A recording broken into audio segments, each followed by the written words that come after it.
안녕하세요. 티노트입니다. 오늘은 테슬라의 막대한 지출과 또 조용하게 시작된 어떤 발표가 어떻게 교통의 혁명을 이끌 수 있는지 그 이야기를 한번 깊이 파고 들어보겠습니다. 테슬라가 올해 계획한 자본 지출, 그러니까 설비 투자 비용이 정말 어마어마합니다. 지난 몇 년간의 지출을 그냥 훌쩍 뛰어넘는 수준인데요. 당연히 월스트리트에서는 도대체 이 돈을 다 어디에 쓰려는 거지? 하는 큰 질문이 나올 수밖에 없죠. 자, 그럼 이쯤에서 궁금해지죠. 테슬라는 그냥 돈을 태우고 있는 걸까요? 아니면 이게 아예 새로운 산업을 만드는데 치러야 하는 어쩔 수 없는 대가일까요? 한번 자세히 들여다보죠. 테슬라의 미래를 제대로 이해하려면 사실 자동차 판매량을 보는 게 아니에요. 바로 이 자본 지출, 영어로는 CapEx라고 부르는 이 부분에 진짜 힌트가 숨어 있습니다. 그러니까 이 막대한 투자는요, 그냥 하는 게 아니라 아주 의도적인 전략이라는 겁니다. 단순히 자동차 만드는 회사를 넘어서 훨씬 더 큰 존재가 되기 위한 일종의 연료 같은 거죠. 그리고 그 거대한 베팅의 첫 번째 결과가 드디어 모습을 드러내기 시작했습니다. 이 투자에 대한 첫 번째 아주 중요한 성과가 드디어 공식적으로 시작됐습니다. 바로 테슬라의 무감독 로보택시 서비스인데요. 이제껏 테스트 장소였던 오스틴을 넘어서 본격적으로 확장되고 있어요. 근데 이게 그냥 시험 삼아 해보는 게 아닙니다. 안전 운전자가 없는 완전 자율주행 서비스가 미국에서 손꼽히는 대도시인 댈러스와 휴스턴 이 두 곳에서 일반 대중을 상대로 이미 운영되고 있다는 거예요. 벌써 사람들이 앱으로 이 차를 부르고 있고요. 타자마자 가장 먼저 눈에 띄는 게 바로 텅 빈 운전석이죠. 이게 그냥 말이 아니라 지금 이 순간에도 실제로 운영되고 있는 서비스라는 겁니다. 여기서 진짜 흥미로운 건 처음 시작하는 서비스의 규모예요.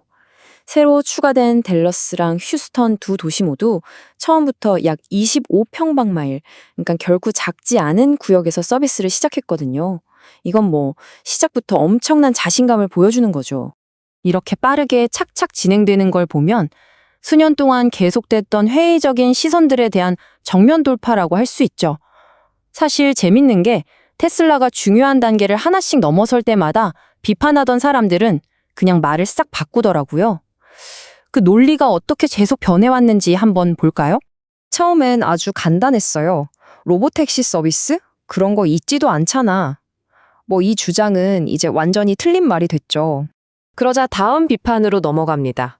아니, 안전운전자가 타고 있잖아. 그건 진짜가 아니지.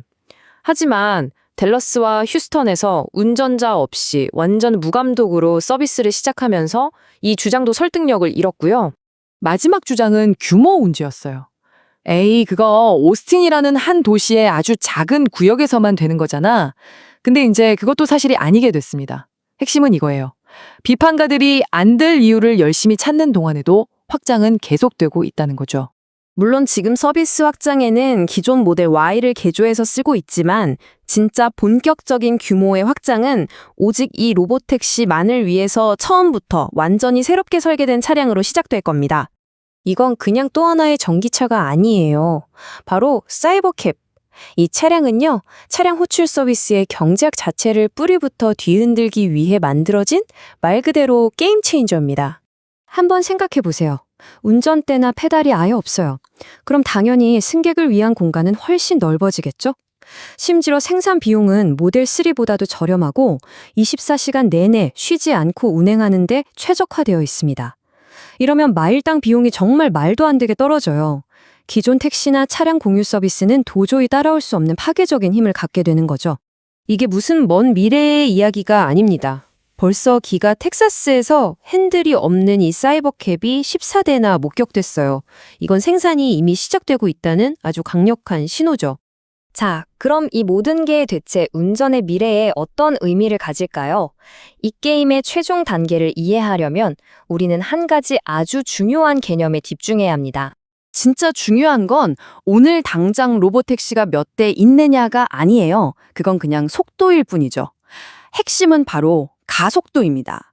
로보택시의 수가 늘어나고 서비스 지역이 확장되는 그 비율이 얼마나 빠르게 증가하느냐, 즉 시스템이 스스로 학습하고 기하급수적으로 뻗어나가는 그 능력에 진짜 가치가 숨어 있는 겁니다.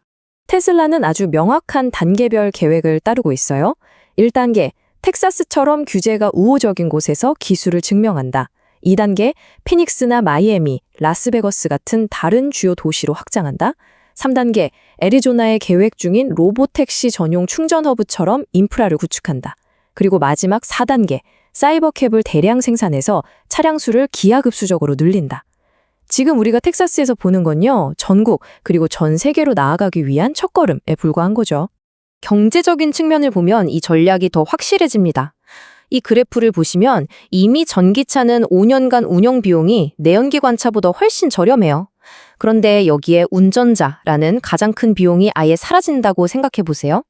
이건 뭐 기존의 어떤 교통수단도 따라올 수 없는 압도적인 경쟁력을 갖게 되는 겁니다. 그래서 핵심은 결국 이건 테슬라라는 회사 자체를 그리고 이 회사가 상징하는 바를 근본적으로 다시 평가하게 만듭니다. 결국 이 로보택시 네트워크의 성공이 이 질문에 대한 최종 답변이 될 겁니다. 테슬라를 단순히 자동차를 만드는 회사가 아니라 인공지능과 로봇 공학을 이끄는 리더로 완전히 새롭게 정의하게 되겠죠. 이것이야말로 바로 수십억 달러짜리 베팅의 진짜 의미입니다. 유익한 영상이었다면 좋아요와 구독 눌러주세요. 영상 제작에 큰 도움이 됩니다. 감사합니다.